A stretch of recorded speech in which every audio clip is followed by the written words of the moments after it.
channel. If it's your first time here, please go ahead and subscribe. If you're returning, then welcome back. We're going to get started right now, and we're going to be continuing our little series with the Blac Chyna show. And if I'm being honest with you guys, here we go.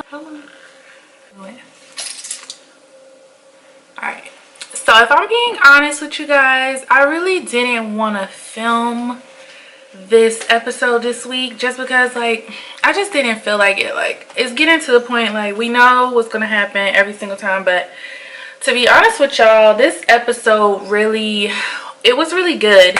So the episode starts with Ashton. Well, no, it doesn't start with Ashton. It starts with Jamal, some other guy that was like, I don't know if he was mixed or if he was Hispanic or what.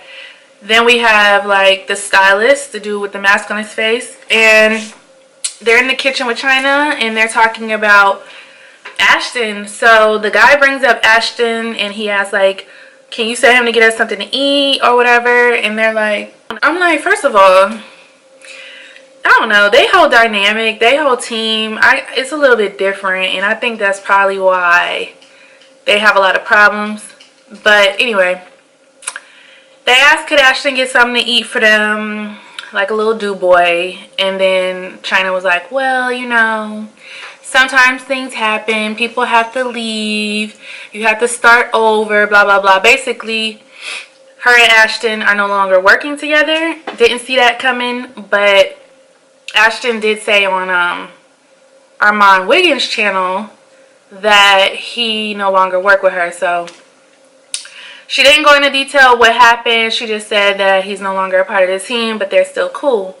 Then she felt the need to say that Ashton started out as a fan and the fan turned into a friendship. So I don't know, like, I'm not sure if the friendship and the fangirl and all that, it just went to, you know, an inappropriate level, or it was hard to separate, or I'm not sure. Maybe it was something else going on. I really don't know. Jamal asked Chyna, like, how did therapy go? I get a weird vibe from Chyna and Jamal's relationship. I don't know if it's because they're both Taurus or what, but I get a weird feeling and a weird vibe about Chyna and Jamal, in which we already know their relationship comes to a head as well, but not this episode. So when he asked her about the therapy, you know, she said that it didn't go well, and, you know, they kind of left it alone.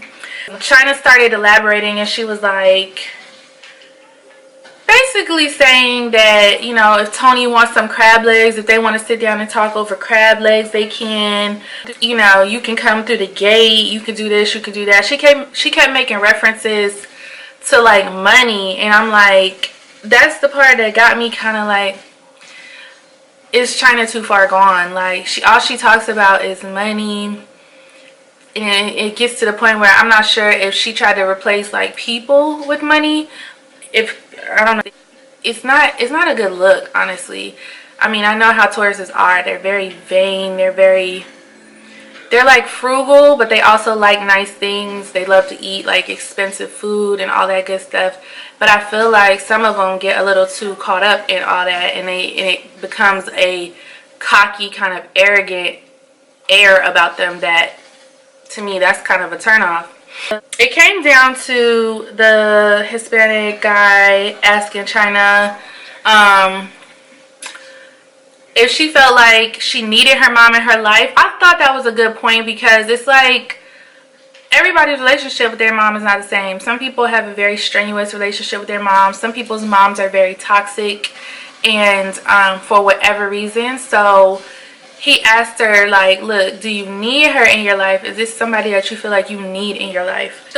And Chyna kind of felt like the reference that she made, if I remember correctly, it was like, you know, I want some Gucci shoes, but I need something else. I don't know.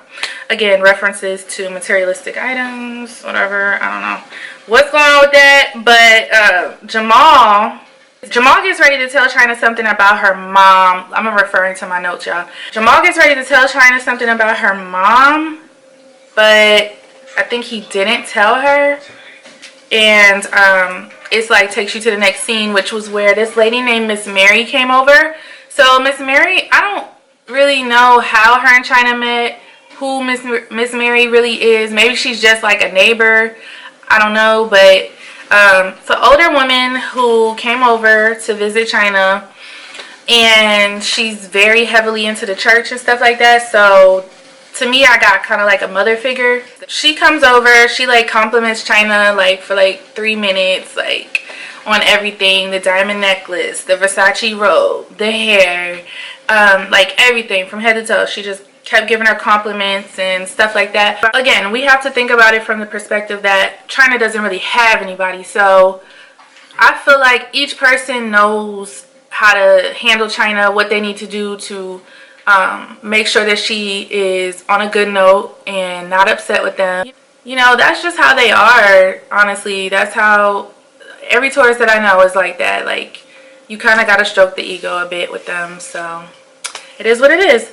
So Miss Mary and Chyna are talking at the kitchen table or whatever, and she's like telling her, you know, I really want you to look at the first episode of the show to kind of see how me and my mom interact with one another. Tell me your thoughts about it. Chyna was really nervous though about this, which was kind of shocking. She didn't know how Miss Mary was going to respond to the video or whatever, so she watched it, and it was like really like triggering for her. Not necessarily triggering, but Miss Mary was kind of taken aback, just like I was, because I told y'all, like, I do have a good relationship with my mom, and I guess it's just surprising to see, because this is not the idea that you think about when it comes to mothers and daughters. So it was really shocking to see. Tony said some really hateful things. She said she hated Chyna. Like, that's just something like you never want to tell your kid, and I'm not sure what mindset you have to be in or what type of trauma you have to say something like that to like your child. But that's crazy. Miss Mary gathered that there was a lot of rage and anger from both parties, which we know that. Again, a lot of you guys have told me in the comment section that you refer to this show as some type of like therapy for you, you know, for the Black community, for moms and daughters, for whatever you could take from it. So that's why I kind of keep going with it, because it's interesting to see like how people respond in the comments and the feelings that come up and how relevant it is. And that was also a point that Chyna made in this episode. Let me see if I wrote it down already. Maybe I didn't write it down at all. Well, I'm gonna say it now, and if I say it again later, then you know. Chyna too was like apprehensive about showing this much of her life to like the world, but when she did it, like, and that's a good thing. Like, so I guess, you know, fear of certain things, like sometimes you just got to put it out there because it really can help somebody. Like, even if you could just help one person, you help somebody, which if you could reach one, of course you could reach 10, you could reach 100, you could reach 1,000, you could reach 1,000,000. So that's really what it comes down to, is like Chyna saw the impact that she had, even with the tumultuous relationship between her and her mom. Like, that's actually helping people. So, I mean, sometimes it's just beyond you. You got to just do it. Miss Mary felt really bad for Chyna.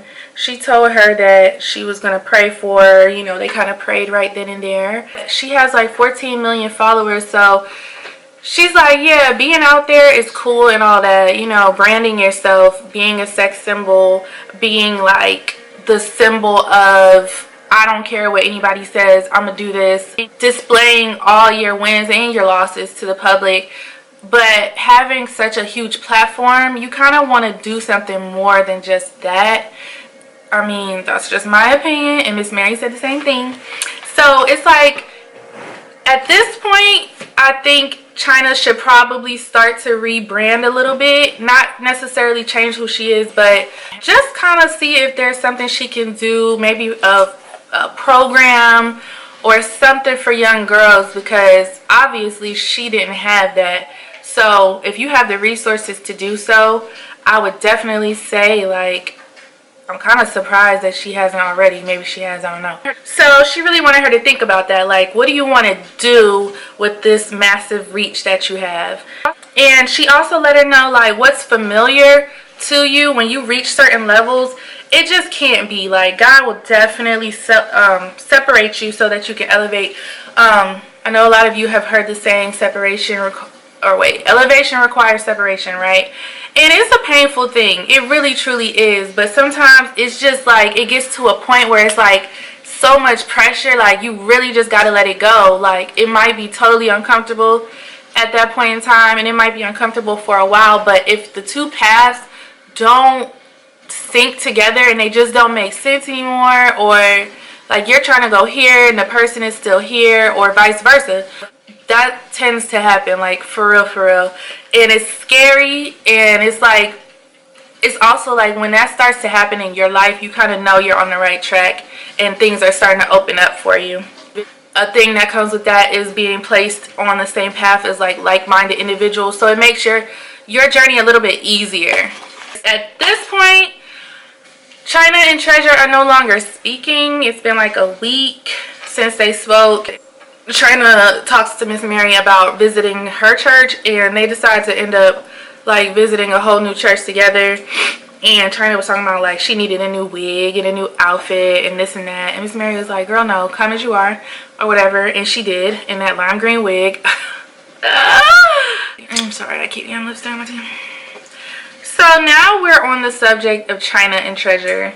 So Treasure came to Chyna, well no, Treasure came to the production and told the production that they needed to schedule basically like a scene together so that they could talk.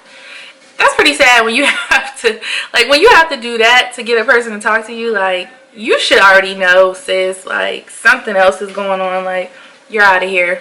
She said that Chyna wasn't answering the phone for like a whole week, and that Chyna had a whole bunch of people over to the house and didn't even invite Treasure. To me, that's weird. Like, I don't know if y'all ever experienced this, but I've definitely experienced feeling left out from friends before. And like, even when you introduce, I don't care if this is petty or not, I'm gonna say it, it's weird to me. Like, if I introduce two friends or multiple friends, that is not the green light for y'all to go and build some like tight bond. Like, yeah, I want everybody to get along, and this is more so like years ago, so I was still in my 20s or whatever, and but still I think it would still remain. But anyway, yeah, you want everybody to get along, but if y'all didn't all come up together, it's like when people start hanging out without you, it is kind of weird. And I don't care, like to me that's weird. So Chyna was kind of like, okay, and basically I don't have to answer the phone for you, I'm not obligated to you, X, Y, and Z. Chyna was like, I'm dealing with lawsuits, I'm dealing with my mom, I'm dealing with, you know, the kids or whatever. And I could see where it would be a lot, and if somebody is requiring you to call them and you already got stuff going on, like sometimes you just need a break from people.